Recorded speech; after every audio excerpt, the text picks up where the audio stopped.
Hello friends, मैं doctor Mayuri कोटीवाला हूँ और मेरे चैनल में आपका स्वागत है। आज मैं बहुत ही इंटरेस्टिंग टॉपिक डिस्कस करूँगी जो है कि प्रेगनेंसी कैसे लगती है, प्रेगनेंसी कैसे होती है और जल्दी से जल्दी प्रेग्नेंट होने के लिए क्या करना चाहिए। तो ये बहुत ही कॉमन टॉपिक है, इसके बारे में हर न्यूली मैरिड कपल जानना चाहता है ताकि वो अपनी प्रेगनेंसी प्लान कर सके टाइमली और अनवांटेड प्रेगनेंसी से बच सके। साथ ही साथ जो हमारी महिलाएं हैं जो बहुत टाइम से प्रेगनेंसी प्लान कर रही हैं बट बच्चा नहीं कंसीव कर पा रही हैं, उनके लिए भी बहुत इंपॉर्टेंट होता है कि वो प्रेगनेंसी के पीछे इन्वॉल्व बायोलॉजी को समझें ताकि आपका ये जो सफ़र है, आप जो प्रेगनेंसी के लिए जो प्लान कर रहे हैं वो आप जब उसको समझ लोगे तो आप इजीली चीज़ें प्लान कर पाओगे। साथ ही साथ एक बहुत बड़ा मिथ है हमारी सोसाइटी में कि सिर्फ फिजिकल रिलेशन बनाने से या इंटरकोर्स करने से बच्चा लग जाता है, जबकि ऐसा नहीं है। ये इतना सिंपल नहीं है जितना दिखता है। इसके पीछे बहुत ही कॉम्प्लेक्स बायोलॉजी इन्वॉल्व होती है और इसी चीज़ को मैं आज बहुत ही सिंप्लीफाइड वे में आपको समझाऊंगी ताकि आप अपनी प्रेगनेंसी को टाइमली प्लान कर सकें और अनवांटेड प्रेगनेंसीज को अवॉइड कर सकें। तो जैसा कि आप सभी जानते हैं कि हमारा ये चैनल वुमेन हेल्थ इश्यूज़ के लिए डेडिकेटेड है और आपको ऑथेंटिक इन्फॉर्मेशन प्रोवाइड कराता है। तो अगर आपने ये चैनल अभी तक सब्सक्राइब नहीं किया है तो प्लीज़ सब्सक्राइब कीजिए और ज़्यादा से ज़्यादा लोगों के साथ शेयर कीजिए ताकि उनको भी इसका बेनिफिट हो। तो आइए चलिए अब देखते हैं कि प्रेगनेंसी कैसे लगती है। तो फ्रेंड्स, प्रेग्नेंट कैसे होते हैं ये समझने के लिए हमको बेसिक जानकारी फीमेल रिप्रोडक्टिव सिस्टम की ज़रूरी है। तो फीमेल रिप्रोडक्टिव सिस्टम में एक वजाइना होती है जिसके थ्रू जब आप इंटरकोर्स करते हैं तो वजाइना के थ्रू मेल जो पार्टनर है उसके स्पर्म्स वजाइना के थ्रू एंटर होते हैं यूट्रस में। जो बच्चेदानी है यूट्रस में जाते हैं उसके माउथ के थ्रू। उसकी जो ओपनिंग होती है यूट्रस का जो मुंह होता है उसको हम सर्विक्स कहते हैं। तो सर्विक्स के थ्रू वजाइना से सर्विक्स के थ्रू होते हुए जो स्पर्म्स हैं वो यूट्रस में जाते हैं। यूट्रस जो है वो दो फलोपियन ट्यूब्स से कनेक्टेड होता है। दो ट्यूब्स होती हैं फलोपियन ट्यूब्स जो अंडा कैरी करती है। जो फीमेल का जो एग है वो ओवरी में हर महीने बनता है। दो ओवरीज होती हैं जिसमें एक एग, दोनों ओवरीज में अल्टरनेटली एक एग बनता है हर महीने जो कि फलोपियन ट्यूब्स कैरी करती हैं और यूट्रस में लेके जाती हैं। और वजाइना के थ्रू जो मेल एग है, मेल स्पर्म है, वो सर्विक्स से होते हुए और यूट्रस कैविटी में आता है। तो अब हम देखते हैं कि ओव्यूलेशन जो फीमेल एग जो बनता है हर महीने उसकी क्या प्रक्रिया होती है। तो जो ये ओवरी होती है फीमेल में, जो दो ओवरीज होती हैं, तो उसमें बहुत सारे एग्स होते हैं। जब एक फीमेल का बर्थ होता है, जब एक लड़की पैदा होती है तो उस टाइम पे 4 लाख के आसपास अंडे होते हैं उसकी ओवरी में। लेकिन 15 ईयर से 45 ईयर्स तक जो एक रिप्रोडक्टिव एज होती है, जब पीरियड आना चालू होता है महिला को, तो लगभग इस ड्यूरेशन में सिर्फ 400 अंडे, वो 4 लाख में से केवल 400 अंडे ही, 400 एग्स ही मेच्योर होते हैं और रिलीज होते हैं। यानी कि एवरेजली एक महिला को अपनी पूरी लाइफ टाइम में 400 बार पीरियड आता है। तो जो ओवरी होती है उसमें बहुत सारे छोटे छोटे प्राइमोर्डियल फॉलिकल्स होते हैं। वो फिर हर साइकिल में डेवलप होते हैं और प्राइमरी oocyte में कन्वर्ट होते हैं। वो प्राइमरी oocytes जो है ग्रेफियन फॉलिकल बनाते हैं। वो ग्रेफियन फॉलिकल फिर मेच्योर होता है और एग रिलीज होता है महिला के साइकिल में, जिसको हम ओव्यूलेशन कहते हैं। ओव्यूलेशन के बाद जो बचा हुआ उसका कवर है एग रिलीज हो जाता है और जो उसकी वॉल है उसको हम कॉर्पस ल्यूटियम कहते हैं। ये हम आगे देखेंगे कि इस कॉर्पस ल्यूटियम का फंक्शन क्या है। तो आप जैसे कि समझ सकते हैं कि बहुत सारे एग्स होते हैं एक टाइम पे ओवरी में, लेकिन उनमें से सिर्फ एक एग जो है हर महीने डेवलप होता है और रिलीज होता है। तो ये जो इस डायग्राम से मैं आपको समझाना चाह रही हूँ कि ये एक सिंपल मैकेनिज्म नहीं है। इसमें बहुत सारी चीज़ें इन्वॉल्व होती हैं। जो महिला की मेंस्ट्रुअल साइकिल होती है, एमसी होती है, उसमें ओवरी पे अलग फ़र्क रहता है, हॉर्मोन्स का अलग असर रहता है और जो बच्चेदानी है उसमें अलग चेंजेस आते हैं। तो ब्रेन से कुछ हॉर्मोन्स रिलीज होते हैं, एलएच और एफएसएच हम उनको बोलते हैं। वो हॉर्मोन्स ओवरीज पे इफेक्ट डालते हैं। तो जैसे मैंने अपने लास्ट उसमें बताया आपको स्लाइड में, हर साइकिल में एक एग जो है मेच्योर होता है और ओव्यूलेशन होता है, एग रिलीज हो जाता है और उसके बाद कॉर्पस ल्यूटियम बन जाता है। जैसे ही कॉर्पस ल्यूटियम बनता है, कॉर्पस ल्यूटियम का काम होता है प्रोजेस्टेरॉन रिलीज़ करना। आप देख सकते हैं इस डायग्राम में, जैसे ही कॉर्पस ल्यूटियम बनता है तो वो प्रोजेस्टेरॉन की मात्रा को बढ़ा देता है।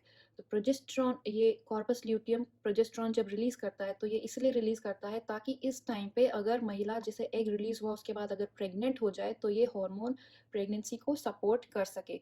लेकिन अगर प्रेगनेंसी नहीं लगती उस महीने में, तो जो कॉर्पस ल्यूटियम है जो प्रोजेस्टेरॉन बना रहा था वो डीजेनरेट हो जाता है, जिसकी वजह से प्रोजेस्टेरॉन की मात्रा कम हो जाती है। जैसे ही प्रोजेस्टेरॉन की मात्रा कम हो जाती है तो महिला के पीरियड्स आ जाते हैं। तो जैसा कि आप इस डायग्राम में देख सकते हैं कि जब मेल और फीमेल का कांटेक्ट होता है तो सीमेन जो है वजाइना में डिपॉजिट हो जाता है। सीमेन में बहुत सारे स्पर्म्स होते हैं मिलियंस में, और कुछ उसका लिक्विड पार्ट होता है। तो जो स्पर्म्स होते हैं उनमें टेल होती है जो कि उसको हेल्प करती है सर्विक्स से यूट्रस और फेलोपियन ट्यूब में जाने के लिए। स्पर्म मोटाइल होते हैं, यानी कि वो चल सकते हैं, चल के अपनी जगह पे जा सकते हैं। लेकिन जो बाकी लिक्विड वाला पार्ट होता है, वो लिक्विड डिस्चार्ज जो रहता है वो वहीं पे रह जाता है वजाइना में। और वो अगर महिला नेक्स्ट डे या फिर खड़े होने के बाद वो निकल भी सकता है बाहर। तो ये बहुत कॉमन सा एक कंसर्न रहता है लेडीज़ में कि सेक्स करने के बाद कुछ डिस्चार्ज निकल जाता है तो मैं क्या प्रेग्नेंट हो सकती हूँ, क्योंकि डिस्चार्ज तो सारा बाहर निकल गया। तो इसमें कोई घबराने वाली बात नहीं है कि मेल स्पर्म्स जो हैं अगर वो एक्टिव है, उसमें कोई खराबी नहीं है, वो मोटाइल है, तो वो अपने आप जा सकते हैं और ऊपर ट्यूब में पहुँच सकते हैं। और ये लिक्विड डिस्चार्ज का ज़्यादा रोल नहीं रहता है, वो स्पर्म के दूसरे फंक्शंस के लिए काम में आता है, जो कि यहीं पे ख़त्म हो जाते हैं वजाइना में, और ऊपर केवल स्पर्म ही ट्रैवल करते हैं। ये लिक्विड पार्ट अगर निकल जाता है तो उससे कोई नुकसान नहीं होता प्रेगनेंसी लगने में।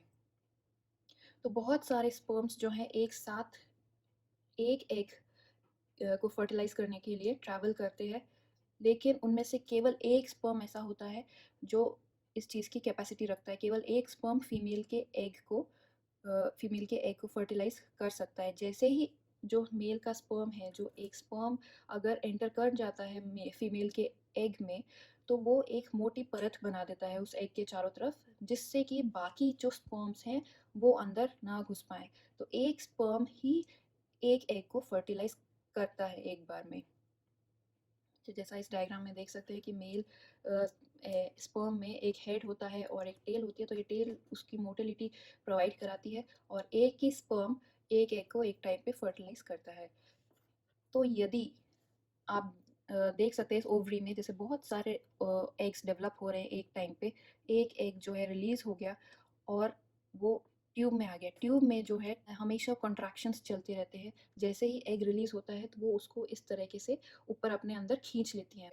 तो अगर उस टाइम पे हस्बैंड का एग पूरा ट्रैवल करके फेलोपियन ट्यूब से यहाँ तक पहुँच के और एग को अगर उसने फर्टिलाइज कर दिया, तो आगे जो है 2 सेल स्टेज 4 सेल स्टेज में डिवाइड होना चालू हो जाता है अपना एम्ब्रियो, और वो लास्ट में जाके लगभग 7 से 8 दिन पे अंदर यूट्रस में आके इम्प्लांट हो जाता है और हमारी प्रेगनेंसी लग जाती है। तो अगर प्रेगनेंसी लग गई, अगर फर्टिलाइजेशन हो गया, तो जो हमने लास्ट अपनी स्लाइड में बताया था कि कॉर्पस ल्यूटियम बनता है एक हर साइकिल में, तो कॉर्पस ल्यूटियम का फंक्शन यही होता है कि वो प्रोजेस्टेरॉन हार्मोन की मात्रा बढ़ाता है, बॉडी में प्रोजेस्टेरॉन सेक्रेट करता है।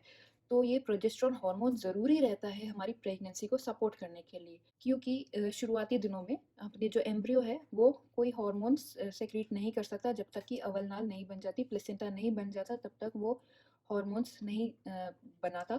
तो इसलिए कॉर्पस ल्यूटियम ज़रूरी रहता है। वो कॉर्पस ल्यूटियम प्रेगनेंसी सपोर्ट के लिए प्रोजेस्टेरॉन नामक हार्मोन रिलीज़ करता है। तो इसीलिए जब प्रेगनेंसी नहीं लगती तो कॉर्पस ल्यूटियम भी डिजेनरेट हो जाता है और प्रोजेस्टेरॉन की मात्रा गिर जाती है और महिला को पीरियड्स आ जाते हैं।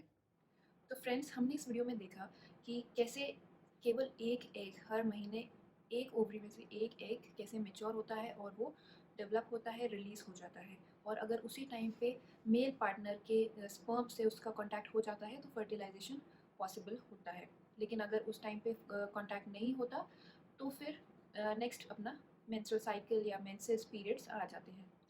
जो हमारा एग होता है, ओवम होता है फीमेल का, उसकी लाइफ साइकिल केवल 24 आवर्स की होती है। मतलब जैसे ही वो रिलीज़ हुआ, जैसे ही ओवरी से वो बाहर निकला, ट्यूब में आया, तो केवल 24 आवर्स तक के लिए ही वो जीवित रहता है। उसके बाद वो ख़त्म हो जाता है। और जो मेल के जो स्पर्म्स हैं उनकी लाइफ ऑलमोस्ट 72 आवर्स के आसपास होती है, मतलब कि 3 दिन के आसपास रहती है।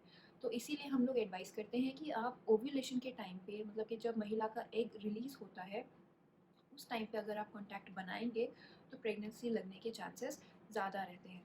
उन दिनों में भी हम लोग एडवाइस करते हैं कि आप एक दिन छोड़ के एक दिन अपने फर्टाइल पीरियड में हस्बैंड के साथ रहें, ताकि आपको प्रेगनेंसी जल्दी से जल्दी लगे।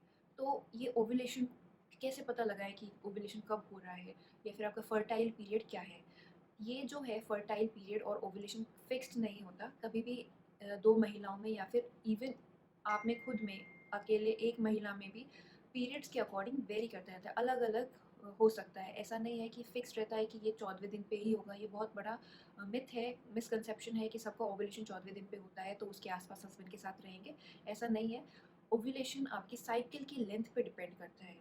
ओव्यूलेशन डिपेंड करता है कि आपकी साइकिल्स रेगुलर आती हैं, 28 दिन में आती हैं कि 21 दिन में आती हैं, 25 दिन में आती हैं। ये सब डिपेंड करेगा ओव्यूलेशन का टाइम डिसाइड करने के लिए। तो इसलिए इस चीज़ को समझाने के लिए आप मेरा नेक्स्ट वीडियो देखिए कि ओव्यूलेशन पीरियड क्या होता है, ओव्यूलेशन का टाइम हम कैसे डिफ़ाइन कर सकते हैं, कैसे पता लगाएं कि ओव्यूलेशन हो गया कि नहीं, क्या ये सही टाइम है हस्बैंड के साथ रहने का। और आपके लिए आपकी साइकिल के हिसाब से, आपके जो भी मेंस्ट्रुअल साइकिल की लेंथ है, चाहे वो 28 दिन की है चाहे 35 दिन की है, तो उसके हिसाब से आपका जो फर्टाइल पीरियड है, जिसमें हम एडवाइस करते हैं कि आप अपने हस्बैंड के साथ ज़्यादा से ज़्यादा टाइम रहें ताकि प्रेगनेंसी लगे, तो फर्टाइल पीरियड आपके लिए क्या है वो जानने के लिए आप हमारा नेक्स्ट वीडियो ज़रूर देखिए। Thank you.